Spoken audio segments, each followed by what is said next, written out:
Find the resultant of the force system shown in figure. ಈ problem ಅಲ್ಲಿ ಈ force system ಅನ್ನು ಕೊಟ್ಟಿದ್ದಾರೆ. 1 2 3 4 5 ಫೋರ್ಸ್ಗಳಿವೆ. ಈ ಫೋರ್ಸ್ ಸಿಸ್ಟಮ್ ನ ರಿಸಲ್ಟೆಂಟ್ ಫೈಂಡ್ ಔಟ್ ಮಾಡಲಿಕ್ಕೆ ಹೇಳಿದ್ದಾರೆ. ಈಗ ಒಂದೊಂದು ಫೋರ್ಸ್ ಗಳನ್ನು ಹಾರಿಜಾಂಟಲ್ ಮತ್ತು ವರ್ಟಿಕಲ್ ಕಾಂಪೊನೆಂಟ್ ಗಳಾಗಿ ವಿಭಜಿಸೋಣ. Resolving forces horizontally, summation Fx equal to ಈ 600 ನ್ಯೂಟನ್ ಫೋರ್ಸಿನ horizontal component 600 sin 60 degrees.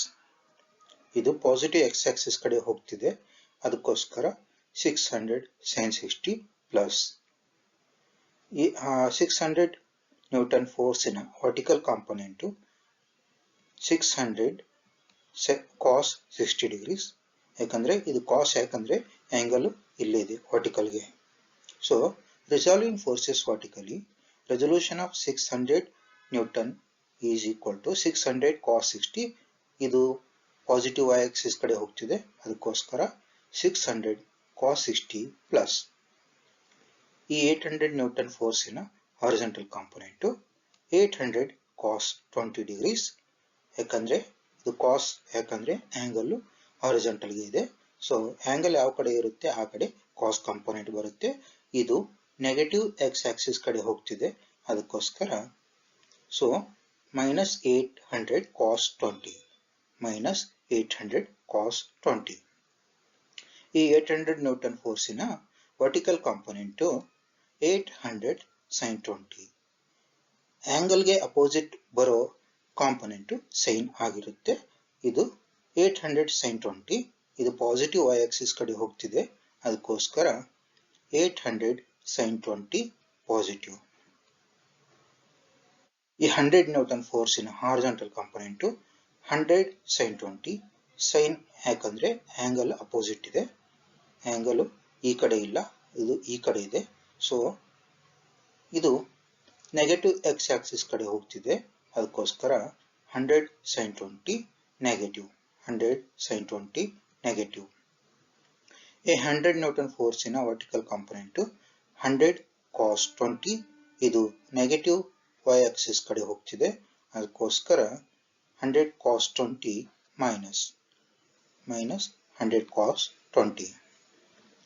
Next ಈ 100 newton horizontal component 100 sin 30. Sine ಯಾಕಂದ್ರೆ ಆಂಗಲ್ ಈ ಕಡೆ ಇಲ್ಲ, ಅದು ಈ ಕಡೆ ಇದೆ, ವರ್ಟಿಕಲ್ಗೆ ಇದೆ. ಸೊ ಇದು 100 sin 20, ಇದು ಪಾಸಿಟಿವ್ ಎಕ್ಸ್ ಆಕ್ಸಿಸ್ ಕಡೆ ಹೋಗ್ತಿದೆ, ಅದಕ್ಕೋಸ್ಕರ 100 sin 20 ಪಾಸಿಟಿವ್. 100 sin 30 positive. ಈ 100 ನ್ಯೂಟನ್ ಫೋರ್ಸಿನ ವರ್ಟಿಕಲ್ ಕಾಂಪೊನೆಂಟ್ 100 cos 30, ಇದು ನೆಗೆಟಿವ್ y ಆಕ್ಸಿಸ್ ಕಡೆ ಹೋಗ್ತಿದೆ, ಅದಕ್ಕೋಸ್ಕರ ಮೈನಸ್ 100 cos 30.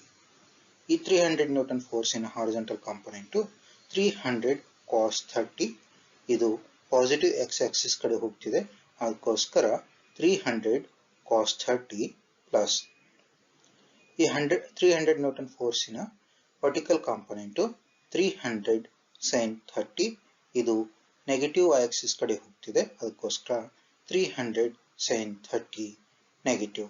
300 sin 30 negative. ಇದೆಲ್ಲ ಕ್ಯಾಲ್ಕುಲೇಟ್ ಮಾಡಿದಾಗ ಸಮೇಷನ್ Fx ಇಷ್ಟು ಬರುತ್ತೆ.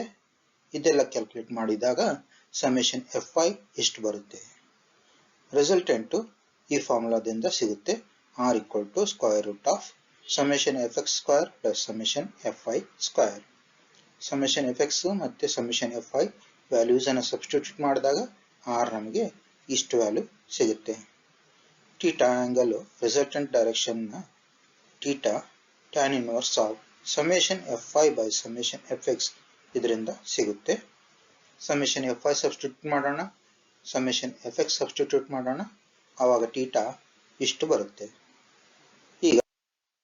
ಈಗ ಸಮೇಷನ್ Fx ಮತ್ತು ಸಮೇಷನ್ Fy ಈ ವ್ಯಾಲ್ಯೂಗಳ ಮೇಲೆ ರಿಸಲ್ಟೆಂಟ್ ಯಾವ ಕ್ವಾಡ್ರಂಟ್ ಅಲ್ಲಿ ಇದೆ ಅಂತ ನಾವು ಗೊತ್ತು ಹಿಡಿಯಬಹುದು. ಸಮೇಷನ್ Fx ಪಾಸಿಟಿವ್ ಇದೆ, ಸಮೇಷನ್ Fy ಪಾಸಿಟಿವ್ ಇದೆ, ಅದಕ್ಕೋಸ್ಕರ ಸಮೇಷನ್ Fx 43.467 ಎಕ್ಸ್ ಆಕ್ಸಿಸ್ ಮೇಲೆ, summation Fy positive 243.044, 243.044 y axis ಮೇಲೆ. ಸೊ ರಿಸಲ್ಟೆಂಟ್ ಫಸ್ಟ್ ಕ್ವಾಡ್ರಂಟ್ ಅಲ್ಲಿ ಇದೆ.